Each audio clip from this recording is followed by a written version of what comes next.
Hi everyone, hope you're having a good day. My name's Andy. My channel is Finding Value.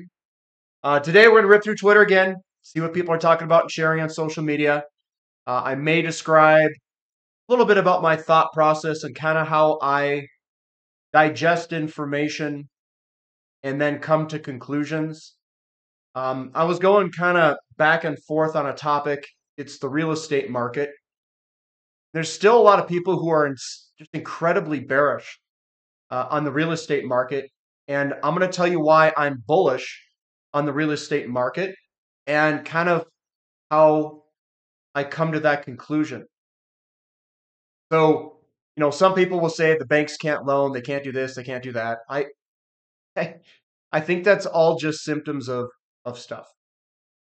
So I'll try to describe my process to breaking down information and kind of how I view this stuff. And I don't know what it is, but for some reason, I'm always coming to different conclusions than a lot of other people.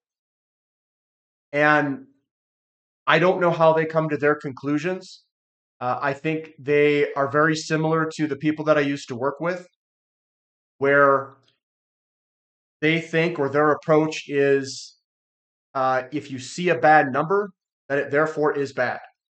And it's only one dimension away from the potential number. They don't look deep at it. They don't look at it from like a high level view. They may not look at it from the tertiary effects, and then they don't look at the leading indicators. So they kind of look at things, my opinion, backwards. So I can give an example real quick of what I mean by that. It's if someone is performing work, all right, let's say you're a baseball player, all right, you go up to bat and everyone says, or you go up to bat and let's say you strike out. You couldn't hit a curveball. Now, the person who couldn't hit the curveball, obviously they know themselves they can't hit curveballs. They just struck out, and they're like, man, I can't handle this curveball. For me, it was the split finger balls because I never used to see them. This kid threw split fingers, and I'm just like, damn, this kid. It's a good pitch. And so what other people would say is we need to get the data. We need to get the data so we can show this guy that he can't hit curveballs. And I'm like, dude, you don't need data. Like, you don't need data to show this guy he can't hit curveballs. He is the batter. Duh. The person who's cut, who strikes out, he knows why he can't do it. He can't hit a curveball because he can't hit a curveball. You don't fix that by looking at data. You fix it by practicing hitting curveballs.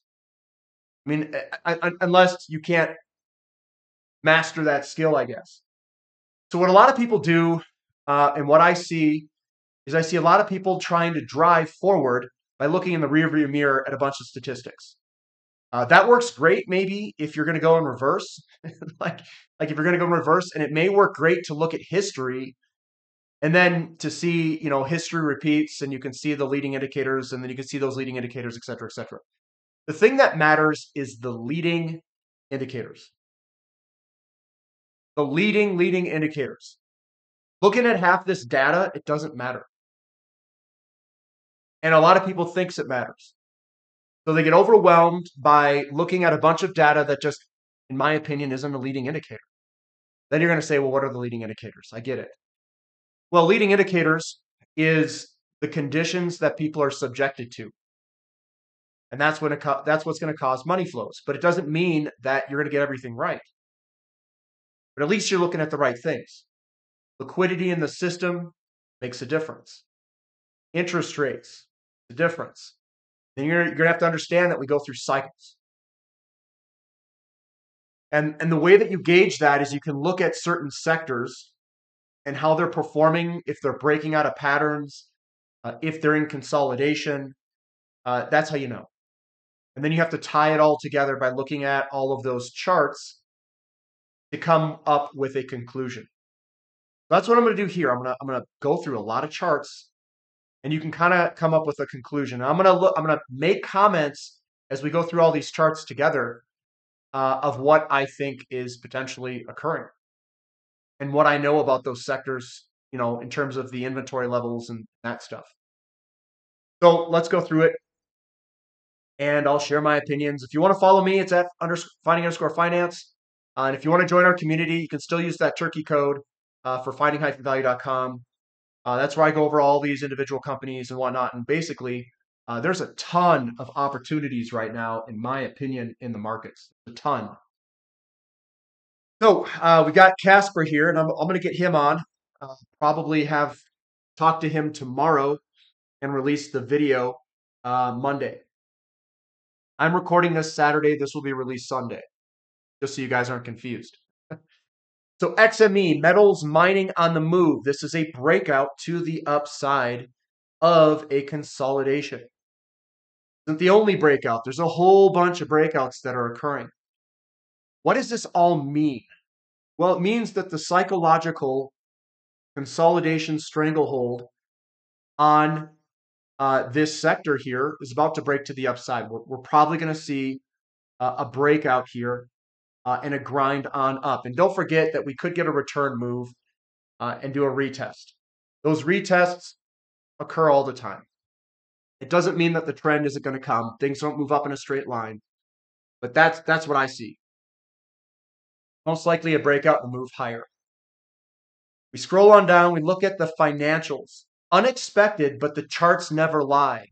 The financials are moving higher. Well, why is that? What does this mean? Well, it means that we've got the metals and mining companies are moving up.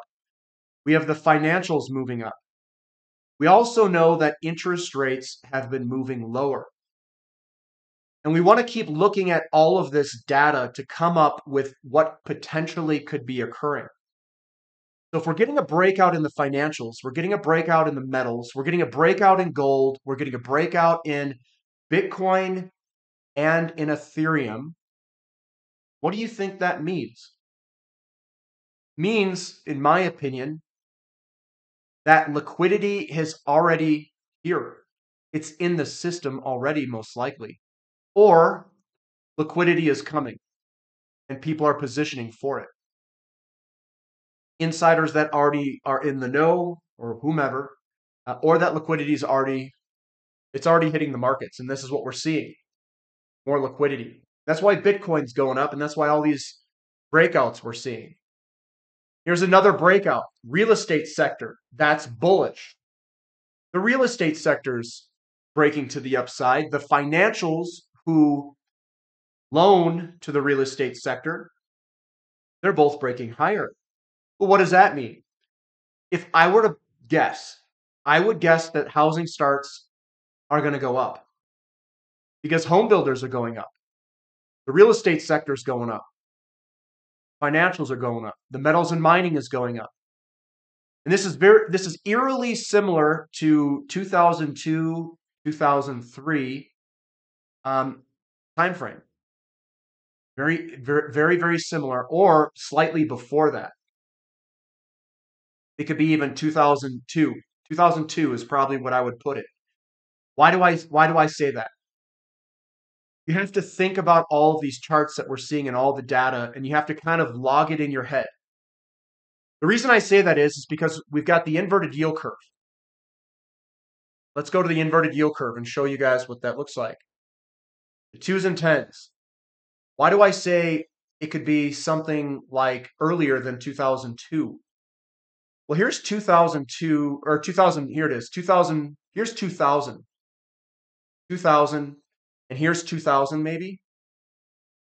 And the reason I'm putting that at the location of where we're at with the yield curve,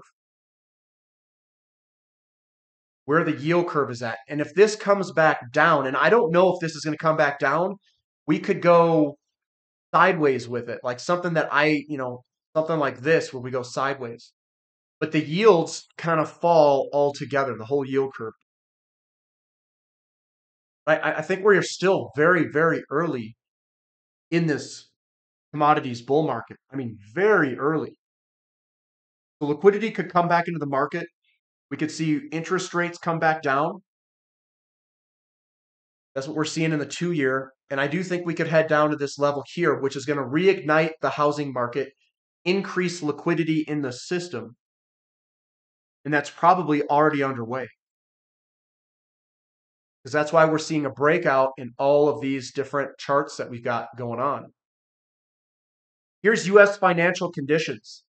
He says, yeah, I hear you, but this cycle's credit transmission is so different. Credit risk is mostly with PE and the non-bank that there isn't enough spillover to banks, and that blunts the transmission mechanism of policy early. Stocks, FCI are transmitting policy, and it's loosening. So Goldman Sachs US Financial Conditions Index is loosening.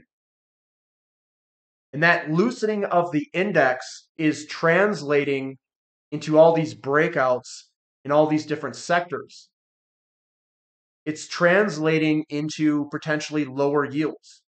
There's the 2-year yield, and the 10-year yield is also loosening up. And maybe we come back here. Now, I don't think we're going to go into some big long-term deflationary collapse that everyone is so worried about. Maybe we just pull back a little bit.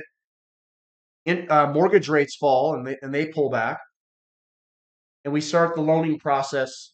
The loaning process goes up and home sales go up and all that other stuff. Sometimes a simple line chart can tell you everything you need to know. And this is the S&P 500 breaking to the upside. Maybe this was a false breakdown and in a megaphone type pattern. If we have loosening conditions, wouldn't we see all these breaking to the upside? Wouldn't we see Bitcoin moving up? Wouldn't we see gold moving up? Wouldn't we see the S&P 500 moving up? We would. And that's exactly what we're seeing. It says, is the housing market headed for a major comeback, says Steve. Demand side mortgage rates seem to have hit their peak and are starting to moderate. That's what I'm seeing. And the supply side, more new listings are coming on the market later in the year than normally happens.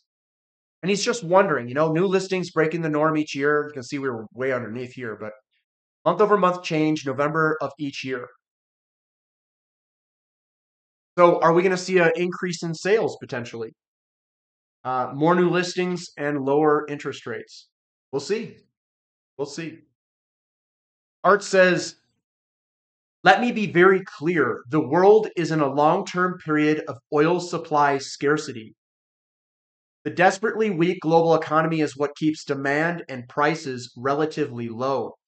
The beginning of the end of economic growth is the real story. The idea of a soft landing is delusional. Now, here's the thing. We don't know what Art knows. But I can tell you this. It kind of looks like a soft landing to me because everything's breaking to the upside. And maybe that's just an illusion of the nominal prices going up versus real hard economic growth. And that very well could be the case. It could just be inflation hiding everything. Here's oil. So this is oil ETFs. And is doing the inverted head and shoulders thing. Shoulder, head, shoulder. And I think this will potentially break to the upside. Same thing with PSCE. Shoulder, head, shoulder, and then potential break to the upside. So oil doesn't look that bad either, at least the ETFs. Now, oil in the short term, yeah, it could go down, whatever. But I think that liquidity coming into the system is going to push everything higher. Here's a bunch of different sectors, ETFs, kind of a bigger picture view. The breakout, retest in a lot of commodities and ETFs. So we've got MOO, that's broken out here, and then it's doing a retest back to the breakout. That's generally a good spot to be looking at things to purchase. COPX, we've got the double bottom. The breakout is here. Your retest is there, and we've just went sideways for a little bit, but that looks like it's starting to head higher. We've got Newcastle Coal Futures, which did a breakout here, and a return move is where we're at. And this could be a big move to the upside if we get another gigantic wave coming. And then we've got rare earth metals, strategic metals, which I think is also trying to bottom here and work its way on up. And that's a double bottom, a breakout, and then the return move came extending further back than what I would have thought.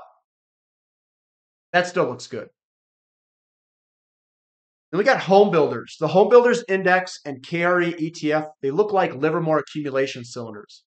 So I look at this. This is 1, 2, 3, 4, 5, 6, 7, and then a potential break to the upside, which will be a massive move to the upside.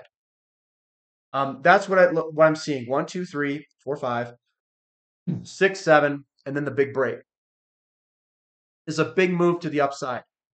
We already have that in uranium. We already have it in a bunch of other companies that are in uh, oil and gas exploration, in energy service. I see it all over the place in agricultural ETF companies. It's in aluminum and base metal companies. I see. Here's KRE 1, 2, 3, 4, 5, 6, 7, and then we're breaking to the upside right now. Maybe those are accumulation cylinders. Well, what does that mean? If the home builders take off and the financials take off, and I'm not the only one that sees this, we saw it with Casper's charting as well. Maybe liquidity is going to come into the market. It's going to loosen up. And these things are all accumulation cylinders, which means a big move could be upon us very soon. We've got copper breaking to the upside. Dr. Copper. Now, I know they shut down a big mine in Panama. Is it Cobra something? I can't remember the name of it. But that's broken to the upside. What's the chances of all this stuff breaking to the upside and liquidity not loosening up? It has to. It has to be loosening up for everything to be breaking to the upside. If liquidity was tight, you can only see sectors go up when other sectors go down. But if all sectors go up, it means there's more money in the system. That's the only way they can all go up at the same time. Baltic Dry Index is surging higher. How is that possible? We're seeing a big move in the Baltic Dry Index over the past week or two. I mean, we're talking a big move. Look at that candlestick, guys. The thing is massive. And it gapped higher up here, if you want to know. We've got new all-time highs are not a characteristic of a downtrend. It's an uptrend.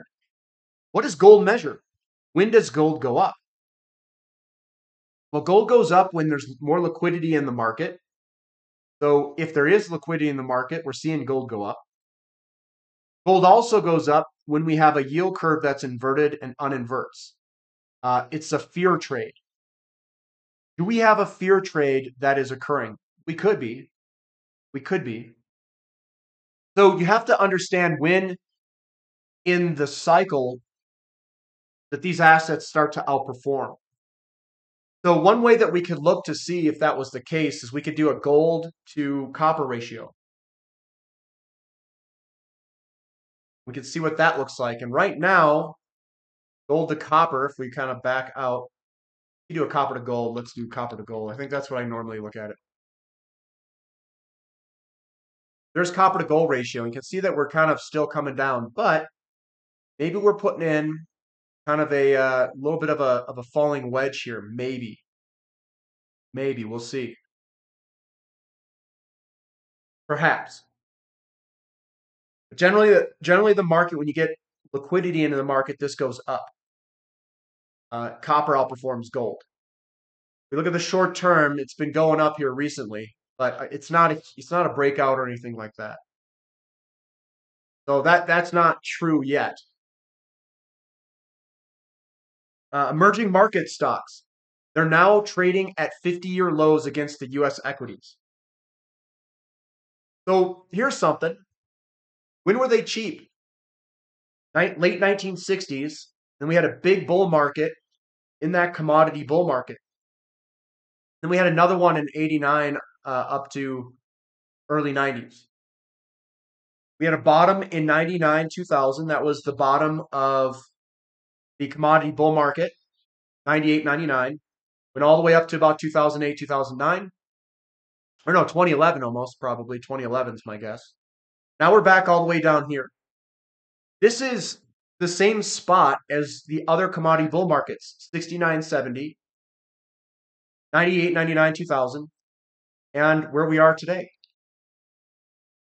So emerging markets are in the same situation that we were at during the commodity bull markets, the three previous most recent ones. I should say two most recent ones. The two most recent ones match with emerging market equities. And that's how I look at all this. I just keep adding data together. I keep adding it up and adding it up. Here's another thing. I'm just going to pull up this chart real quick. What does that look like? 1931 was the beginning of a commodity bull market. 1969 was the beginning of a commodity bull market. 2022 is going to be a beginning of a commodity bull market. And what this is the underperformance of US bonds and US stocks in the same year. So think of it as interest rates going up and people rotating money out of those assets. And it occurred at the beginning of all of these major bull markets in commodities. We also have the same signal for emerging equities being cheap in relationship to US equities. And during those time frames, emerging market equities have outperformed. So where do you think I might put my money? Emerging market equities. And with this alignment, all this data is pointing to a commodity bull market and an emerging markets bull market. And during those time frames, every single time, expansion phase of real estate, expansion phase of real estate, and an expansion phase of real estate, in my opinion, is coming. So what should we see with this? We should see a gigantic move in the home builders. They should all be going up. And if they're going up, that's probably a leading indicator of where the housing starts will eventually go. If the housing starts go up, that's what also went up during these periods. Housing starts went up during this period, and what's going to come ahead of us. So here's home builders. Home builders moving higher and higher. Are all of the real estate doomsayers wrong? The housing shortage is essentially a problem of supply and demand. There's not enough housing supply to meet the demand of those who want to buy. The pandemic, inflation, and rising interest rates have contributed to the shortage. New home construction dropped precipitously after the Great Recession and has yet to fully recover. Now here's the charts. Here's Leonard Corp going higher. We're at all-time highs. We broke out of the consolidation from 2005 across. We broke out, we did a retest, and now we're busting out higher. Does this chart look bullish to you or bearish? It looks monster bullish. Here's Toll Brothers, all-time high. All-time high in Toll Brothers, which is another home builder. D.R. Horton, one of the largest home builders, all-time high. What is this telling us? What is this telling us? A slowdown should be a turnover, but we don't have a slowdown. We're going higher. It means we've got a shortage in homes, guys. That's why they continue to go up.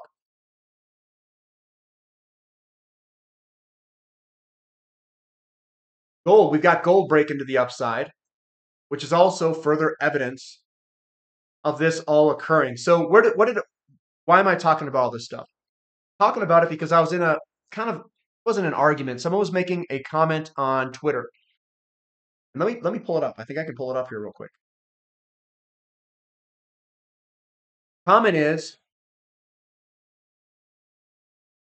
he said, I'm posting this from 2006 for no reason. Major house price declines seldom occur in the absence of severe overbuilding. Major job loss or a combination of heavy overbuilding and modest job loss. Fortunately, these preconditions are nowhere in evidence across the nation. But there was evidence in 2006. If you look at the home builders, and I'll just pull up Leonard Corp again. In 2000, this year, if I were to put a note on here, if I can find the note real quick, right here, price label, right? This right here, 66, was done in July of 05. We started coming back down in 06, 07. We had a full-on move lower from the peak of 05. From the peak of 05. And if you look at housing starts were also coming on back at that roughly the same time frame. We also had a bunch of inventory of homes in 06 and on. So all of the signs were getting a lot worse. We were in an overbuild hypersupply phase starting in 05, 06 and resulting in the crash. Does this crash from 05 onward look like it is today? No, it does not. We're moving higher. We've broken out of the consolidation. This is your consolidation here. That's your consolidation right there. That's the breakout. That's the retest. And that's the move up. And we're going to move way higher because we're going into an expansion phase of real estate. That's going to be a driver of liquidity. Interest rates have been blocking this from going higher. And interest rates are starting to fall. Well, I said home builders peaked in 2005. Not this time around. We have low inventory as well and massive housing shortage with no forced selling. You need forced selling, which are bad loans and foreclosures and short sales, to push this, to basically push this market to the downside. To be 2006, we had all of those things occurring. We overbuilt, we had forced selling, etc., etc. So he says, home builders peaked in Q1 of 2022. We do not have a shortage of housing. In fact, we have never built more of it. That's all false. The problem this guy won't get it right is because he doesn't know his facts. His facts are not straight. Home builders are moving higher and the people are positioning in home builders because of the housing shortage. We broke this consolidation zone here because we are underbuilt. The way that you have to look at these markets is you have to get it from an unbiased source. This guy is being biased by saying exactly what he said here. And he doesn't understand the data when he looks at it. He's telling me, if I can't hit a curveball, he's telling me that I can't hit a curveball by looking at the data. I already know that. I already know this data that he has. Then why are the home builders making all-time highs? Why is Leonard Corp making an all-time high? Why is D.R. Horton making an all-time high? Why is the XHB have an accumulation cylinder? 1, 2, 3, 4, 5, 6, 7. Why are we ripping to the upside right now? Basically going to make an all-time high right here. He's not looking at the data, at least the data that I think that is right. I said always behind the curve like the rest. So I'm trying to get in, dig it in a little bit. He says, have a nice Saturday. So what did he post? Median sales price of houses sold for the United States. The problem is, one, it's going up here. And two, we're selling more small homes, which lowers the median sales price. So he doesn't even know the data he's sharing. And then new privately owned housing units under construction. Yeah, this is a big housing market boom. These are all under construction. And they're going to move on up, in my opinion. If this was turning and going lower, like we have right here, we would also see XHB going lower, not higher. I'm seeing the disconnect here. People are putting money in home builders because they believe, just like I do, that lower interest rates is going to spark more demand and more volume of sales. I said homes in process and building smaller homes. Check home builder charts and yields. The massive demand is about to be unleashed. Stop looking in the rearview mirror and start thinking ahead. Then Mark steps in. Do some research, Andy. Banks are screwed. Every low rate loan they hold is costing them as rates rise. Well, that's not what's costing them. It's the bonds that they own. The unfolding commercial real estate collapse, along with commercial debt issues, are going to cause lending to dry up. Housing values will collapse as a result. You sure about that? Then why are the financials breaking out? Why are home builders moving higher and making new all-time highs? That's the disconnect, guys. That's the difference between the bears and the bulls. The bulls, in my opinion, and the way that I view it at least, I look at the data and see how people are positioning. Why would banks, why would all these people be positioning in home builders? If we're not overbuilt and we're going into a huge housing market crash, you would not see home builders at all-time highs and making new all-time highs. The momentum is upward. It's not losing momentum. It's gaining momentum to the upside. We broke a structure, a 10-year structure to the upside. All these guys are going to be wrong. They're going to be wrong. Now, could they be right in the very, very short term? Yeah, we could get a slowdown in the short term. It's possible. Anything's possible in the short term. Longer term, the homes are going to be built. The millennials are a larger demographic than the baby boomers. The baby boomers are not going to die off that fast where they're going to overwhelm the home buyers of the millennials. We're going to build the homes. It's going to be inflationary. We're going to go up. That is my guess, based off of all the information that I look at. So what I'm doing is I'm tying together the information that I'm seeing across the board. So here's some other things. In my belief, I think that things are all interconnected. One sector over here is interconnected to this sector over here, and they actually work together. It is by no surprise that Bitcoin and gold are going up together. It is by no surprise that copper is heading to the upside, and copper has gone up during these expansionary phases of real estate. No surprise that the financials are breaking their downward patterns. It's no surprise that we're starting to see the S&P 500 even go up if liquidity is coming into the system.